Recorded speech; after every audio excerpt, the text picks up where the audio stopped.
యేసయ్య అతి శ్రేష్టమైనటువంటి నామంలో ఎండగండి గ్రామస్తులైన మీ అందరికీ కూడా ప్రభు అయిన యేసుక్రీస్తు వారి నామంలో శుభాలు తెలియజేస్తూ ఉన్నాం. దయచేసి గమనించండి, ఇవి దేవుని మాటలో. దేవునిలో కొన్ని గుణలక్షణాలు ఉన్నాయి. అవి చాలా గొప్పవి, మనుషులకి ఎంతో ఉపయోగకరమైనవి. ఆ గుణలక్షణాల్లో ఒక గుణలక్షణం ఏంటంటే దేవుడు సహాయం చేసేవాడు. దేవుడు ఏంటండి? సహాయం చేసేవాడు. ఎలా సహాయం చేస్తాడనంటే, ఎవరినైనా ఏ స్థితిలో ఉన్నా, ఎలాంటి పరిస్థితిలో వారి జీవితం కొనసాగుతున్నా కానీ దేవుడు సహాయం చేసేవాడండి. ఎలా సహాయం చేస్తాడు అనంటే, బైబిల్ గ్రంథంలో ఎంతోమందికి సహాయం చేసిన పరిస్థితిని మనం చూస్తూ ఉంటాం. ఒకరోజు ప్రవక్త శిష్యుల్లో ఒక శిష్యుడు చనిపోయాడండి. చనిపోయినటువంటి ఆ శిష్యుని బట్టి తన భార్య దేవుని యొక్క సేవకుని దగ్గరికి వచ్చి అడుగుతుంది. ఏమనంటే, అయ్యా అయ్యా, నీ యొక్క శిష్యుడైనటువంటి నా భర్త ఎలాంటి వాడో మీకు తెలుసండి. అతను చాలా మంచివాడు. అయితే ఏమైందో తెలీదు, ఏదో ఒక రోగం వచ్చి ఆయన చనిపోయాడు. అయితే అతను చనిపోకముందు ఎన్నో అప్పులు చేశాడయ్యా. ఆ అప్పులను బట్టి నేను చాలా బాధపడాల్సిన పరిస్థితి వస్తుంది అని ఉంది. బైబిల్లో అక్కడ రాయబడినటువంటి మాట ఏంటంటే, చూడండి, ఆ ఇంట్లో ఏమీ లేదంట. అంటే అప్పుల వాళ్ళు వచ్చి ఉన్నదంతా తీసుకుని వెళ్ళిపోయారు. ఆ పరిస్థితి అంతా కూడా మారిపోయింది. ఒకప్పుడు ఎంతో సమృద్ధి ఉండేదేమో, లేకపోతే ఈయన బయట నుంచి అప్పులు తెచ్చేవాడు కాబట్టి ఇంట్లో ఏ లోటు ఉండేది కాదు. కానీ ఎప్పుడైతే చనిపోయాడో వచ్చినటువంటి వాళ్ళందరూ కూడా వాళ్ళకి నచ్చింది తీసుకుని వెళ్ళిపోయారండి. ఆ ఇంట్లో ఆ ఇద్దరు కుమారులు, ఆమె తప్ప ఇంకేమీ లేదు. అయితే అలాంటి పరిస్థితిలో దేవుని యొక్క సేవకుడి దగ్గరికి వచ్చి అడుగుతుంది, అయ్యా ఇదయ్యా పరిస్థితి, ఏం చేయాలో తోచక ఉన్నాం.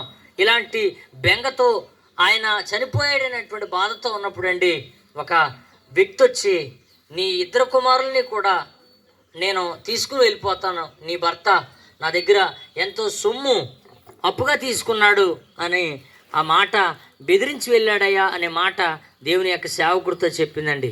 చెప్పగానే దేవుని సేవకుడు అంటున్నాడు, అమ్మా నీ ఇంట్లో ఏమీ లేదా అని అనగానే ఆమె అందే, అయ్యా ఒక్క నూనె కొండ తప్ప ఇంకేమీ నా దగ్గర లేదయ్యా అని అనగానే ఆ సేవకుడు అన్నాడు, అది చాలు అన్నట్టుగా మాట్లాడి, అయితే ఈ ఇరుగు పొరుగు వారి దగ్గర కుదువు తీసుకో, ఏదైనా గిన్నెలు ఖాళీగా ఉంటే ఆ పెద్ద గిన్నెలైనా చిన్న గిన్నెలైనా ఏదైనా సరే వాటన్నింటినీ కొదువు తీసుకుని నీ ఇంట్లో పెట్టు అని చెప్పాడండి.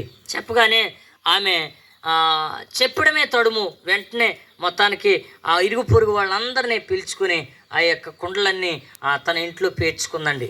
పేర్చుకున్న తర్వాత దేవుని సేవకుడు చెప్పిన మాట ప్రకారం ఆ నూనె కుండ వంచటం ప్రారంభించిందండి. ఒక్కొక్క కుండలో అలా పోస్తూ ఉంటుంటే ఆ నూనె ఆగట్లేదు. ఆ గిన్నెలన్నీ నిండిపోతూ ఉన్నాయి, ఆ కుండలన్నీ నిండిపోతూ ఉన్నాయి. ఇక ఇవన్నీ నిండిపోయిన తర్వాత తన బిడ్డల్ని పిలిచి అంటుంది, బాబు కొంత ఏదైనా ఎవరి దగ్గరికైనా వెళ్ళి ఇంకా ఏవైనా ఖాళీగా ఉంటే ఇమ్మని చెప్పు అని అనగానే, చూడండి వాళ్ళు వెళ్ళి అన్నారు, అమ్మ ఏమీ లేవట, ఇంకా అయిపోయింది అని అనగానే మొత్తానికి చూడండి దానిని తీసుకుని బయటకు వచ్చేసింది. వచ్చిన తర్వాత అప్పుడు దేవుని సేవకుడితో చెప్తుంది, అయ్యా ఇలా జరిగింది, నువ్వు చెప్పినట్లుగానే మేము చేసాం, నువ్వు అన్నట్టుగానే అక్కడ జరిగింది, ఇప్పుడు ఏం చేయమంటావు అని అంటే, నీవు ఆ నూనె అమ్మేసి సగము నీ అప్పులు తీర్చేసుకో, సగము నువ్వు నీ బిడ్డలు ఏం చేస్తారని అంటే వాటి చేత పోషించబడండి అని చెప్పాడండి.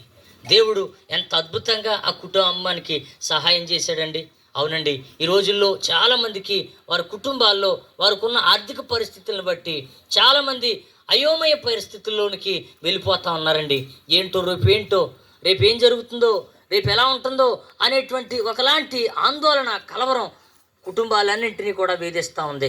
కానీ దేవునికి ఆమె ఉన్నదంతా చెప్పింది. ఏమండి, దేవుడు చెప్పినట్టే చేసింది. అలా చేసిన ప్రతి ఒక్కరికి కూడా దేవుడు మేలు చేస్తాడండి, అద్భుతం చేస్తాడు. ఆయన సహాయము అంత అద్భుతంగా ఉంటుందండి. కాబట్టి దేవుని బిడ్డలారా ఆలోచించండి, ఈ దేవుడు అందరికీ సహాయం చేసేవాడు, అందరికీ ఉపకారి, అందరి పట్ల ఒకే ప్రేమను కలిగి ఉన్నాడు. అలాంటి కృప మేము పొందుకున్నాం, దానిని మీకు ప్రకటించడానికి వచ్చాం. మీరు ఈ మాటలు నమ్మి మీ హృదయంలోనికి ప్రభువుని చేర్చుకోండి, దేవుడు తప్పక మీకు మేలు చేస్తాడు. దేవుడు మిమ్మల్ని దీవించును గాక. ప్రార్థన చేద్దాం. స్తోత్రం నాయన పరిశుద్ధుడు తండ్రి, నీ ఘనమైన నామానికి స్తోత్రాలు వందనాలు చెల్లిస్తున్నాము నాయన. ఈ ఎండగండి గ్రామాన్ని ప్రేమించి నాయన పల్లెపరిగా ప్రభువా తండ్రి, ఈ గ్రామాన్ని తండ్రి ఎంతో ప్రేమించి నీ సువార్త ప్రకటిస్తున్న విధానం బట్టి వందనాలు ప్రభువా తండ్రి. అవును ప్రభా, దేవుడు సహాయకుడని ప్రభా స్తోత్రం నాయన తండ్రి, సహాయం చేసే వ్యక్తిగా ప్రభా నాయన ఈ లోకమునికి వచ్చాడని ప్రభా నువ్వు సెలవిచ్చున్నావు. అవును ప్రభా తండ్రి, ప్రవర్తనలో శిష్యురాలు ప్రభా తండ్రి, ఇదిగో నాయన భర్తను పోగొట్టుకున్నది ప్రభా, అయినప్పటికీ తండ్రి తన వేదన బాధలు ఉన్నదని ప్రభా స్తోత్రం నాయన తండ్రి. ఇంకో తండ్రి ప్రవర్త దగ్గరకు వచ్చి నాయన ఎలీషా అనే ప్రవర్త దగ్గరకు వచ్చి తన హృదయంలో అంత ప్రభా తన బాధను చెప్పుకుంది. అవును ప్రభా తండ్రి, ఈ లోకంలో ఎంతో బాధలతో వ్యాధులతో తండ్రి నాయన ప్రభా పాపంతో తండ్రి ప్రభా చిక్కుబడుతున్న ప్రజల తండ్రి నా యొద్దకు రండి అని ప్రభా దేవుని పిలుస్తున్నావు. అలాంటి బాధల్లో ఉన్నవారిని ప్రభా తండ్రి నాయన ఇదిగో ప్రభా ఈ సమయంలో నాయన తన అయితే ప్రభా తన శిష్యుని తండ్రి ప్రవర్త దగ్గరకు వచ్చి తన బాధ చెప్పుకున్నప్పుడు తన ప్రభా తనలో ఉన్నది తండ్రి ప్రభా గుర్తెరిగి ఇంట్లో ఏముందనగా నూనెకుంటుందని ప్రభా. అవును ప్రభా, దీపమును చూసిన ఆత్మకు చూసిన కనుక ప్రభా దీపము తండ్రి నాయన నూనె ప్రభా తండ్రి, ఆ నూనె తండ్రి వెలిగించబడాలంటే యేసు యొద్దకు రావాలని నువ్వు సూటిగా మాతో అందరితో మాట్లాడి ఉన్న తండ్రి నాయన. యేసు రక్షకుడు కానీ ప్రభా తండ్రి శిక్షకుడు కాదని, రక్షించే వ్యక్తి దగ్గరికి ఎవరైతే వస్తారో వారికి రక్షణ కలుగుతుందని ఈ మాటల ద్వారా వారిని విన్నారు ప్రభా తండ్రి. దాన్ని గ్రహించే మనసులు వారికి దయచేయండి తండ్రి.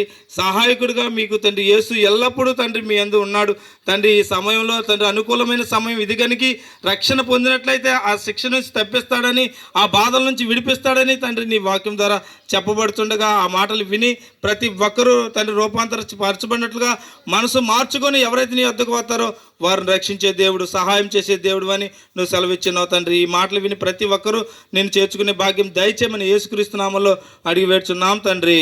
ఆమేన్.